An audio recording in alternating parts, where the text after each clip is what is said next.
Now, I wanted to get some perspective on this. So earlier today, I sat down with Rees. He's a transportation economist who's worked with TransLink in the past. And I began by asking him about what he thinks about the options on the table, the carbon tax, the gas tax, sales tax, or a vehicle levy, and how the public might react to that. Here's what he had to say. Do any of them sound palatable to you? I think the sales tax would be the easiest sell to people in the region because that's spread very thinly and everybody pays it. The carbon tax would be, I think, next to impossible for the province to accept. They've already said, no, we're not going to do that. And the vehicle levy would be extremely unpopular, but is at least in the legislation. So we've always expected that there would be one. They just haven't had the political gumption to say, yes, all right, let's do it now.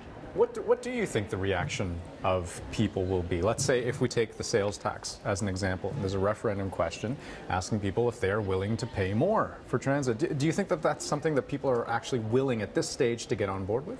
I think people want better transit, that's quite clear, and people want better transportation. Are they willing to pay for it? That's the question. Well, that, again, it's, well, is there, what's in it for me is always the question.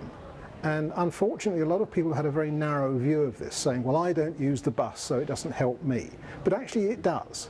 Even if you've never used transit, if you improve public transport generally, then there will be less traffic congestion because people won't have to drive.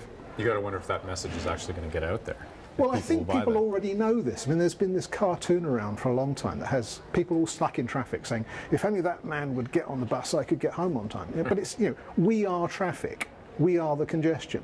And most people say, but it can't be me. I haven't got any choice. I have got no other way of getting around. So if the question actually gives people the possibility that there are indeed more options and there will be better ways of getting around, then I think people will pay for that. Do you think there are any other options that they're not considering? They're not going to consider road user pricing. This is congestion charges and that kind of thing, because that's too difficult to implement quickly and it's political dynamite. When you say road user pricing, what exactly do you mean? Are you talking about tolls? Or? That would be a price that would vary by time of day and by the amount of congestion. So you'd actually be tackling the worst bottlenecks by saying, if you want to come this way at this time, then you have to pay more than when the road's empty. How would you even enforce that? I mean, would you have like a transponder? In yeah, your car? Okay. I mean, new technologies are coming on board all the time, and it would probably be done through your cell phone, which has got GPS in it anyway. We know where you are, and we're tracking you already. So I think people have got over that particular nervousness. And what you do is you charge people to use the most congested places at the most congested times of day, a higher price than an empty road at a weekend. Charge people for their time, essentially. Well, essentially what you're doing is you're saying, if it's really important for you to get where you're going, you'll be willing to pay for it, and we'll give you a better ride because we'll have priced off the people who really don't care one way or the other, but they do care about saving money. Interesting chat. Rees, thanks for your time. Thank you.